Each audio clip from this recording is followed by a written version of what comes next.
saya akan cakap dalam bahasa Melayu karena boleh juga saya faham bahasa Inggris tapi cakap tak boleh. Mungkin saya direct to the point. Pertama sekali saya akan jelaskan tentang sejarah secara ringkas. Kenapa orang Sulu, kenapa dipanggil tahu suk, suk gitu. Coba tengok. Tadi disebut suk pasar ya. Tahu maksud orang. Suk itu bagi orang-orang Sulu maksudnya orang Sulu. Mengikut arus air laut kemana saja mereka pergi berdagang. Itu maksud suk. Tapi oleh kerana sistem pasar di Sulu itu bebas perdagangannya, tidak dia seperti mana yang kita lihat pada zaman Sayyidina Abu Bakar yang orang kesultanan tidak memberi cukai, mengambil cukai kepada pedagang, dia bebas. Jadi kemungkinan itu ada berkaitan dengan su itu dalam bahasa Arab, wallahu a'lam. Dan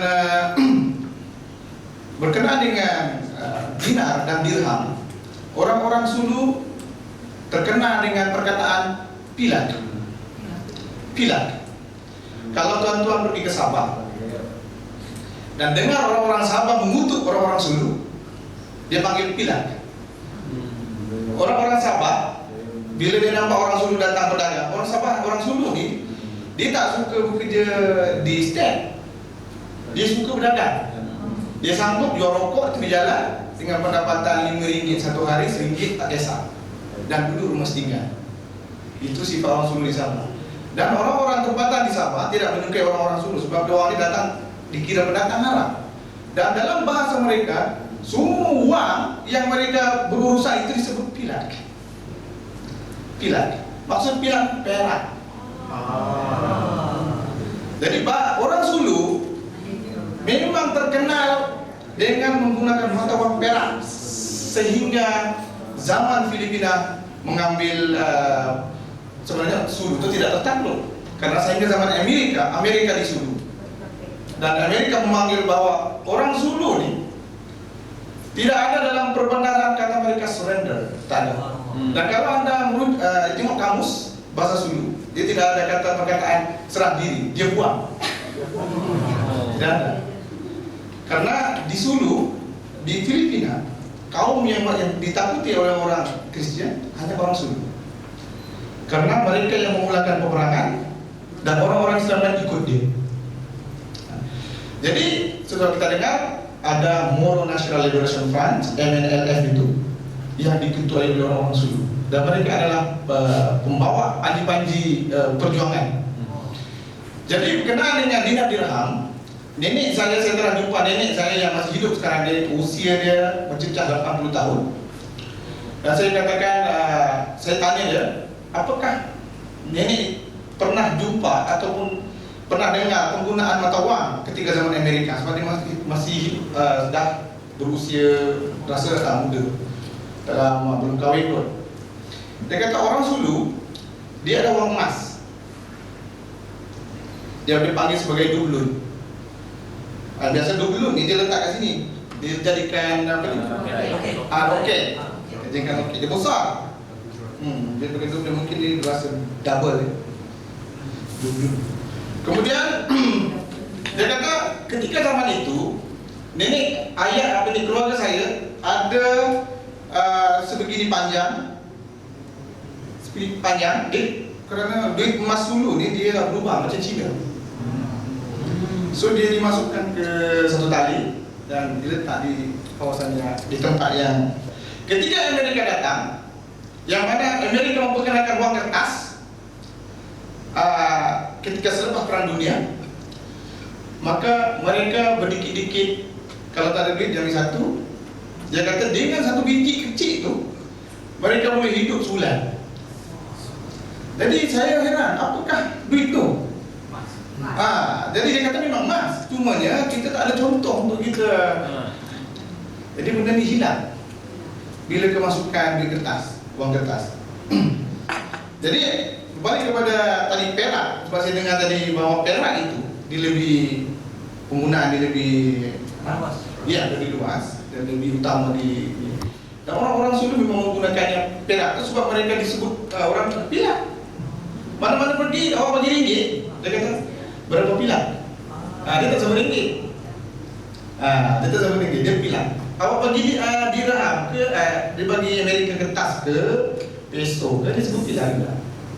So dia tak ada mata wang lain dalam kepala dia, pilang. Maksudnya perak.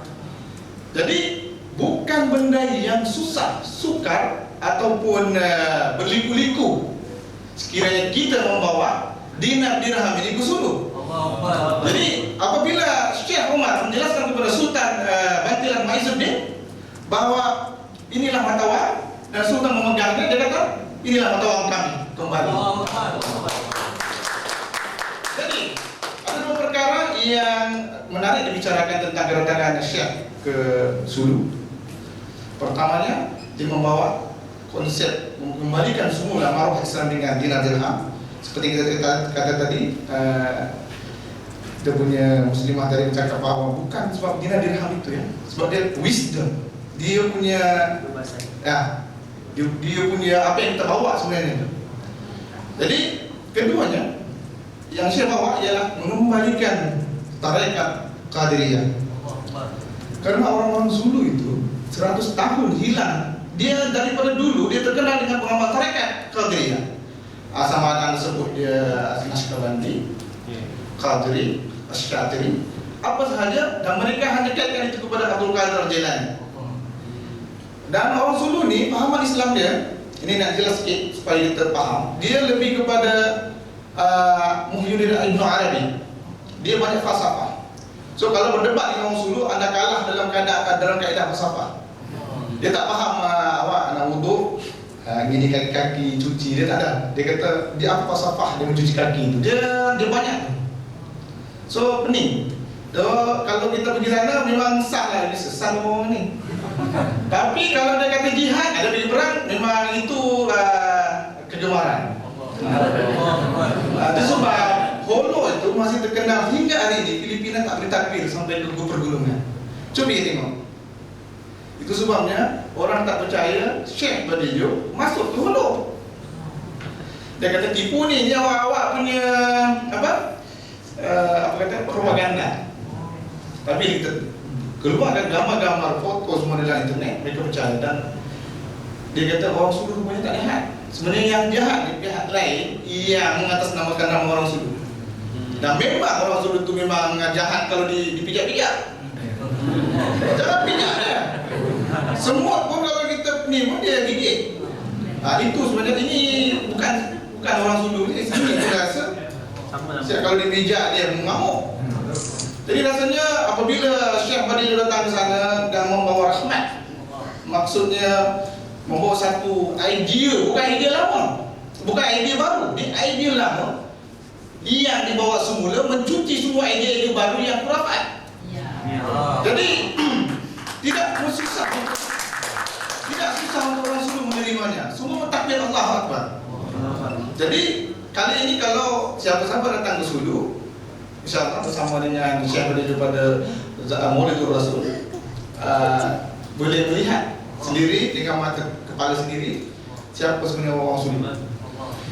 Dan perlu diingat, di Asia Tenggara ni yang masih mengamalkan Maulidur Rasul masih pada bulan waktunya kelahiran Rasulullah SAW, daripada mereka akan membaca Alkitab Allah berjanji dari lepas Isya sampai sebelum subuh.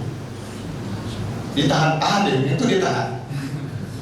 Sebab bagi dia itu pembinaan kasih sayang. Itu sebab di Sulu syarif itu adalah syarat kenaikan sultan.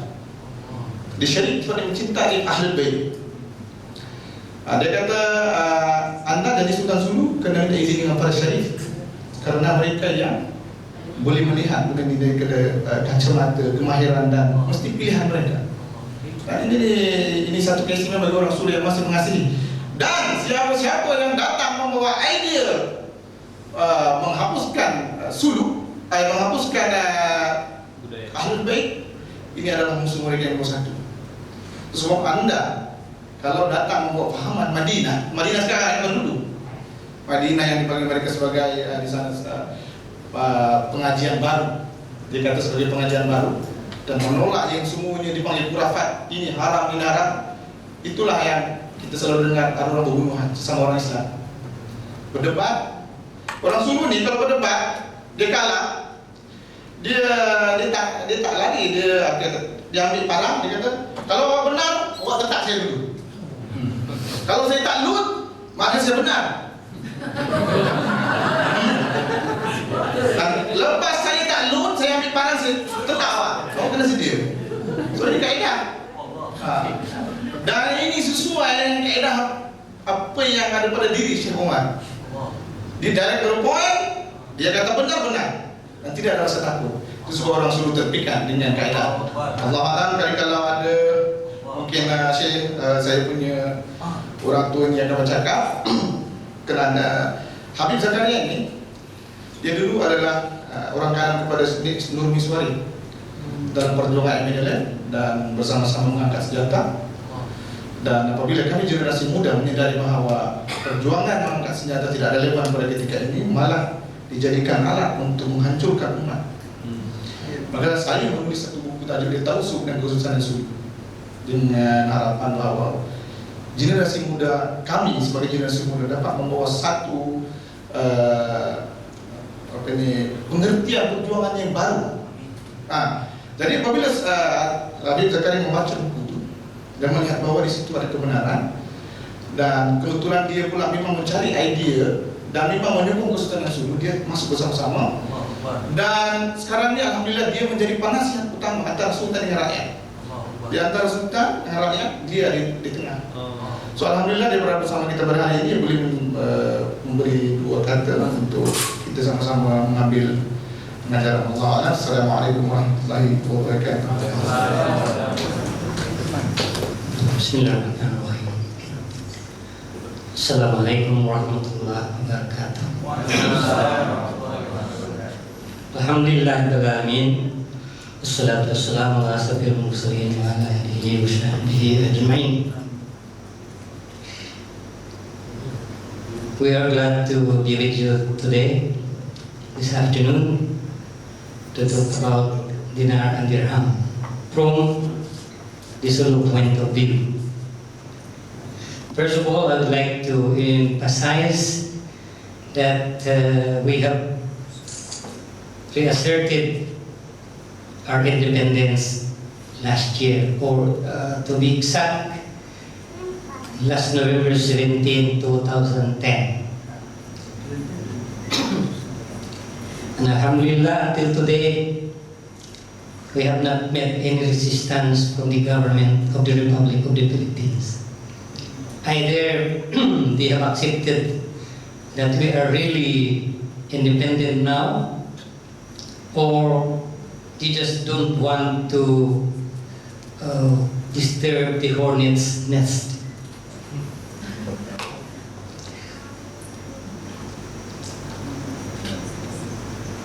When we declared independence, we were a minority. Not many of our people want or supported our desire to become independent. Not that they are afraid, but they have forgotten that we are a free people. They have been born to the way of life under the colonial administration, from the Americans to the Filipinos. But when we reminded them through the book of Brother Asri that we have never lost our sovereignty, then little by little some of them came back to the fold. And with the advent of or arrival of Sheikh Umar, more than half of people accepted.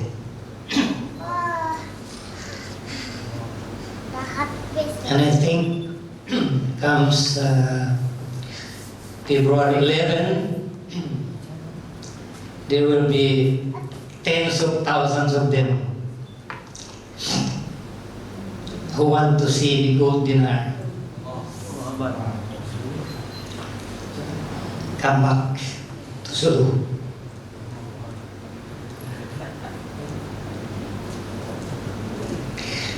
Our problem now is reintroducing that currency is still security, because people have been used to earning money the easy way without having to sweat out. Like for instance, they have been used to kidnapping to earn pass back, shall we say. And this time, we do not want to risk the millions of worth of gold dinar, or what we call pilak, to the people who are not yet Islamized. Because during the colonial days, Islamic consciousness about people have been eroded, because they do not want Islam to be practiced by the people. Even just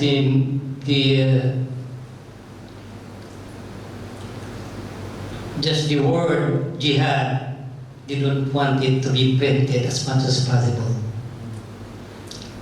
And our people, even if they are not good Muslims, if you tell them that they are kufur, they can go to the extent of killing who call them kufur. But they don't even pray. You cannot see them even performing any of the 5 tenets of Islam, or 5 pillars of Islam. But this is how our people protect and practice Islam in their hearts. You may not see it, but they still consider themselves as pious Muslims. Alhamdulillah,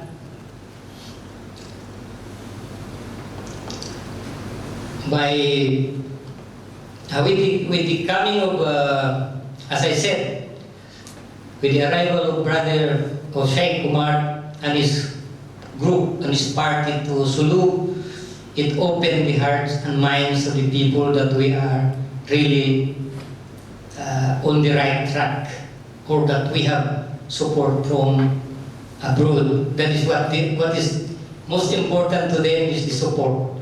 Because since we declared or reasserted our independence, no one came to our aid. No one came to support us, even from individuals, because they are afraid to come to Sulu. In fact. So we are very happy and we are proud to have Sheikh Kumar and his party supporting this independence of Sulu. And we have now started to establish some of the ministerial aspect of our governance. Like for instance, we have our transportation department now operating, and once we give license or plates to the cars, to the trucks, the government won't tax it anymore. So that is tacit recognition of our independence. But we still have a long way to go, because we started from scratch. We have nothing, really nothing, except Allah. Allah.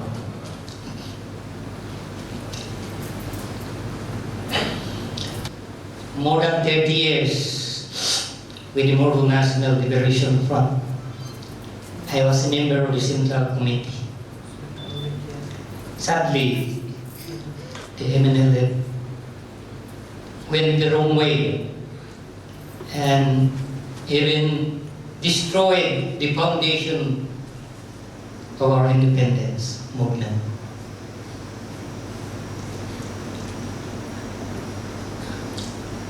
But God, in His infinite wisdom,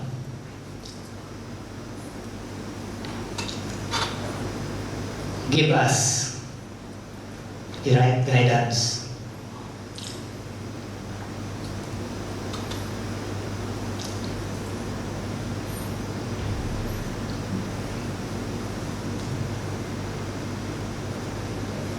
Amen.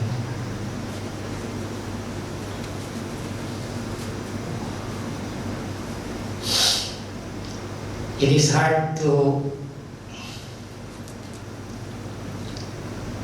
set up an independent government. Once we have lost, it's very hard to regain. Not many of those who have lost their independence was able to regain, especially under the American influence. And as you all know, the Philippines is one of the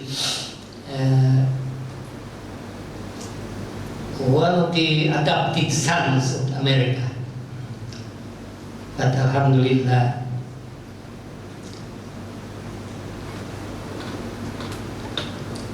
Allah is neutralizing them. So it was only a matter of time for us to fully implement the Sharia.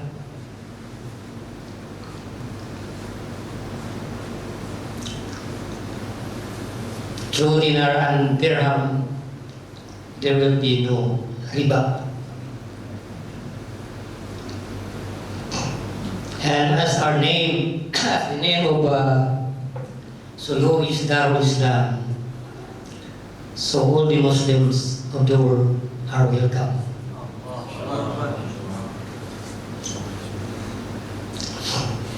Maybe we have to scrap the visa system. If you have in your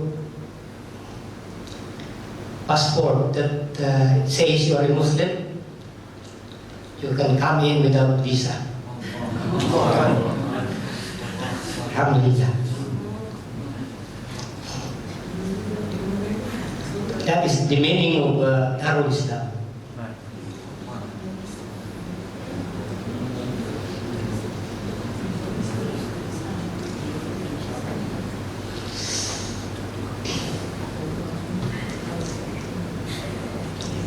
Regarding the territorial limits of our Sulu Darul Islam,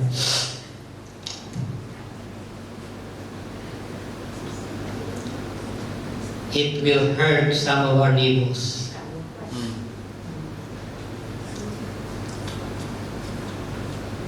Once we claim all of them. And I think the first to be hurt is Malaysia. But even Tun Mahathir, when he was still the Prime Minister, said, if Sulu becomes independent, we have no way of holding on to Sabah, because Sabah belongs to them. But somehow, now he is no longer in power, we cannot remind him about that statement. And the new administration, we have other things in mind. Anyway, as brothers in Islam, there is a way to settle without going into unnecessary sad-ending dispute. And I hope, and we hope, the government of Malaysia is open on that score. We can always find ways of settling disputes without going into unnecessary bloodshedding. That is one. Even the Philippines, they would still want to gain something out of what is due us. Because, for instance, they are claiming Spratly, but Spratly unfortunately belongs to the Sultanate of Sulu also. And to get to Spratly, we have to go through Palawan, and Palawan is part of the Sultanate of Sulu. So we may have get entangled with him for long over that territory. And even in Mindanao, part of Mindanao belongs to us. So again, they may want to get some slice because of the mineral resources that they need to survive. Otherwise, all these years, they have been surviving much on the resources of Sulu. And by the time we will get out of the Philippines, their gross domestic product may be reduced by as much as 40%. The Sulu Sea, according to an Australian scientist, is very rich. Not only that, we have oil there. And the oil in the Sulu Sea is touted to be the largest reserve and tap is still as of today. And of course the Philippines is legally entitled to siphon part of it because they are there. But some unauthorized oil drillers are misdirecting their tubes to some part of the Sulu Sea. Anyway, until we get our full independence, they will have freedom to siphon off some of our oil. And anyway, they cannot take much. There are trillions of barrels available, and we may have still more to offer. The resources of the Sulu Sea also, according to the Australian scientists, can support the Sulu people if only the Sulu people are taking advantage or using them. Unfortunately, there are the Japanese, there are the Filipino fishermen, there are other Korean and some getting in there because of the abundance of the rich or quality fish and other sea products. And our people are not getting any share from there.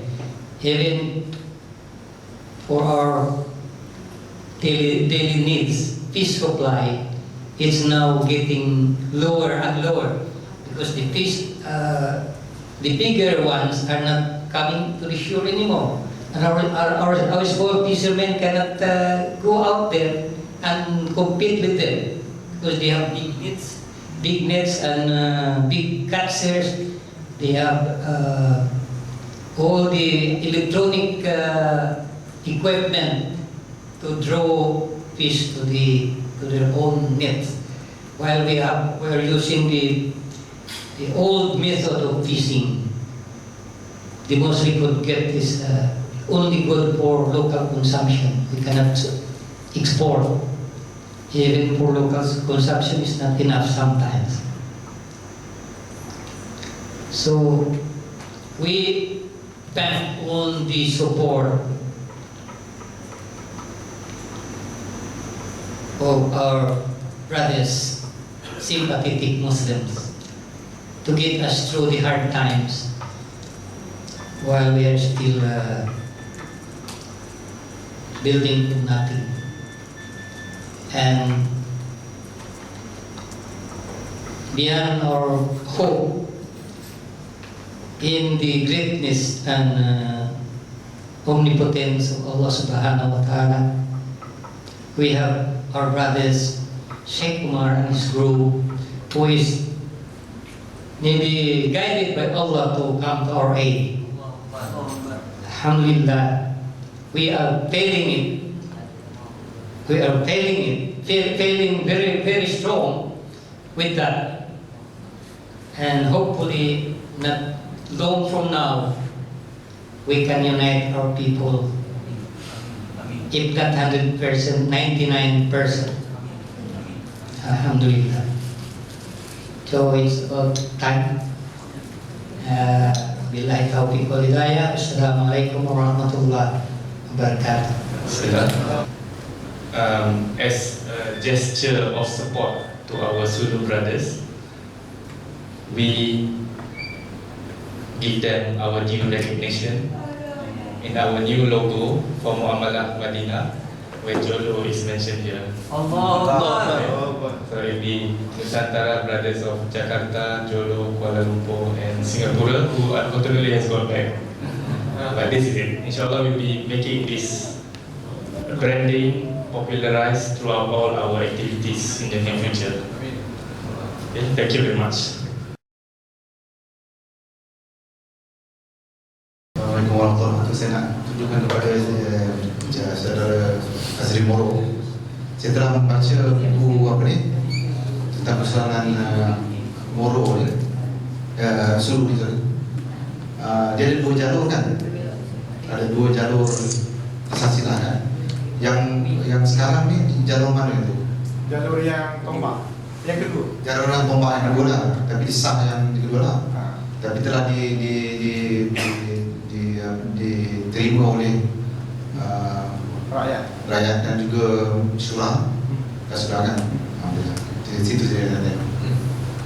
Boleh ke saya panggil Datuk Asri untuk terangkan kepada sesiapa yang kita faham apa yang Sidi Umar maksudkan jalur. Okey. Bismillah.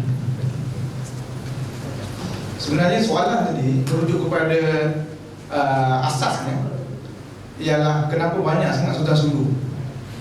Ini soalan nanti timbul dari sini. Kenapa begitu ramai? Dalam internet, Amerika mengisytiharkan ada 126 orang dalam hari-hari ini yang mengaku sebagai Sultan Zulu. Yang 126. Tapi dalam perkiraan kita, daripada kewafatan Sultan terakhir 1936 hingga saat ini, yang mengaku Sultan Zulu lebih 300 orang. Satu persoalan, ya, minta maaf sih. Satu gambaran yang kita boleh, ya sebelum saya touch tadi sekejap, ialah mengapa begitu ramai sangat orang yang mengaku Sultan Zulu ni? Kenapa tidak mengaku sebagai Sultan Johor ke? Hatta negara kaya Brunei pun, paling-paling pun yang mengaku Sultan Brunei di luar sana sini ni ada 3 ke 4 orang je. Tapi ini Zulu 300. Yang palsu la ilaha illallah ramai. Di Malaysia, di Semenanjung misalnya, ada 4 orang individu yang mengaku sebagai Sultan Zulu, yang langsung tidak mengenali orang Zulu di Hulu, yang langsung tidak pernah jejak kaki di Hulu, yang langsung tidak tahu perjuangan, konteks, konsep apa sebenarnya dikatakan Sultanate of Zulu. Sultanate of Zulu ini ialah kerajaan, bukan sultan. Di dalam kerajaan ini ada sultan, ada rakyat, ada panglima, paduka, para datu, dan ini dia punya hierarki pentadbirannya. Jadi kalau awak kata Sultan Zulu, maknanya awak saja seorang, bukan sultanate. Yang kita bincang sekarang ini, bagaimana kita mewujudkan satu negara kembali semula, yaitu Sultanate of Zulu. Ini perjuangan ke semua orang, bukan individu sultan. Ini satu masalah. Dan apabila Tuan Haji tadi mengatakan bahawa jalur mana yang kita sokong sekarang ini, yang kita sokong sekarang ini daripada jalur tombak. Tombak di dalam bahasa budaya Zulu maksudnya pengadil, yang melihat anda ini itu yang salah, saya yang menghukum anda. Ini satu budaya. Dan keris ini maksudnya orang yang mentadbir, orang yang berada di hadapan atau sebagainya. Jadi kita dilambangkan bahwa keris itu pada keluarga Kiram itu Kiram yang sekarang kita Jamalul Kiram, kira-kira jadi kita sekarang fokus dua je. Dalam bendera suku ini ada dua, keris dan tombak. Dan yang keris ini dah banyak masalah. Ini yang banyak klaim sultan sampai 300 orang. Tapi jalur yang keris yang ini tombak ini, dan ini kata daripada Ahlul Bait yang masih memegang melihat. Dia pengawal, dia macam pengawal lah. Awak pengawal dia tak akan pegang dia lain, dia pegang dengan tombak. So awak mengawal negara. Dalam sejarah Kesultanan Sulu, yang dipanggil sebagai defender of Islam ialah yang dipanggil sebagai Datuk Bantilan. So apabila Sultan naik, anak cucu pada Bantilan dia naik, so dia kita panggil daripada berdasarkan nama atuk dia Bantilan II.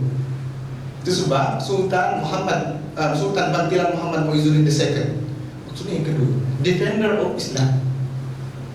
Jadi adakah sekarang ni kenapa Sulu tak keluar disebabkan kehilangan sultan? Bukan, dia kehilangan rakyat.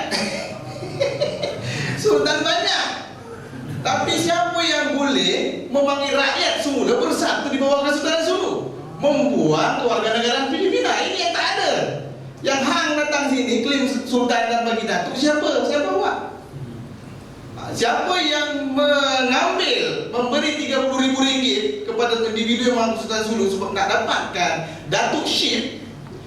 Disaster. Dia adalah satu malapetaka kepada orang tersebut dengan orang yang mengaku sultan. Bahaya, kerana orang Sulu bila dia tahu dia berkuasa balik, dia akan cari orang ni. Bahaya. Orang Sulu ni dia bahaya. Kalau dipijak-pijak, dia akan cari sampai ke lubang cacing. Macam orang Islam, bukan hanya orang Sulu, kita orang Islam patutnya macam tu. Jadi itu jawapan yang saya rasa boleh membantu. Jadi kalau ada orang datang dia kata kami Kiram, oh ini keris, boleh keris. Kalau dia kata kami Aranan ataupun Bantilan, faham dia ini orang. Dan Bantilan juga banyak yang tak betul. Ini nak cerita. Yang betul ni sekarang apa yang dah jadi sultan. Bayangkan siapa yang sanggup membawa bendera Sulu, membuang bendera Filipina di Holo. Orang ni lah Bantilan ni. Kenapa rakyat naik dia jadi sultan? Sebab orang ni. Dia kata dulu saya datang ke sini bukan nak jadi sultan, saya nak bangkitkan kita kembali semula kepada gemilangan Islam di Holo. Itu aja. Tahun 2005 bermula, sekarang dia dah naik, dan orang yang paksa di Sultan Sulu kami, rakyat. Datuk, sekarang masa ni, kerana gerakan kita ini diklaim oleh para sultan-sultan lain sebagai rakyat tu lah. Jadi kena Datuk bertanggungjawab kerana Datuk yang menganggap bendera ni. Jadi alhamdulillah, bila itu sebab the right person, right way dalam keadaan sekarang ini, Syah Omar datang ke sana untuk mengesahkan, melihat sendiri perjuangan yang bercampur dengan orang miskin berbanding orang yang mahu sultan duduk hotel-hotel cuci duit. Assalamualaikum. This February 11, we are going to hold a big gathering in conjunction with Maulidul Rasul, and also to introduce the currency dinar and dirham.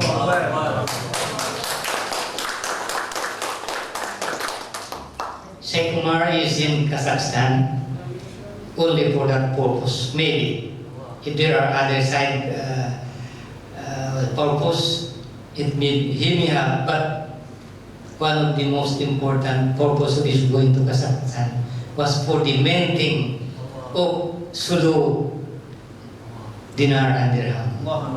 So we hope to receive it before the 11th of February. Otherwise, we will just bring the sample, and the people can wait for the arrival of the minted bulk of the dinar and dirham, or pilak and dublun.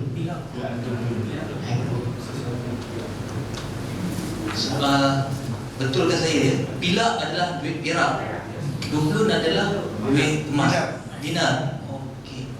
Tuan-tuan dan puan-puan, nampaknya kita hampir pukul 3.30. Saya rasa ini bahagia betul. Sebab selama ni dengar cerita daripada Syekh Umar pasal apa, saudara-saudara kita di Sulu. Hari ni kita jumpa dan alhamdulillah dia orang ada big heart, hati besar, hati dia orang besar, jiwa dia orang besar. Banyak kita boleh belajar daripada mereka.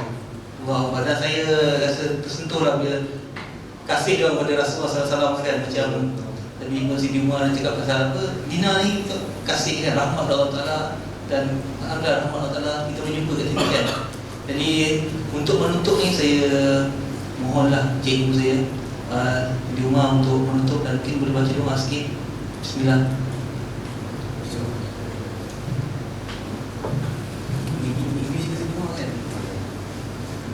Kita mulakan dengan Fatihah. Bismillahirrahmanirrahim.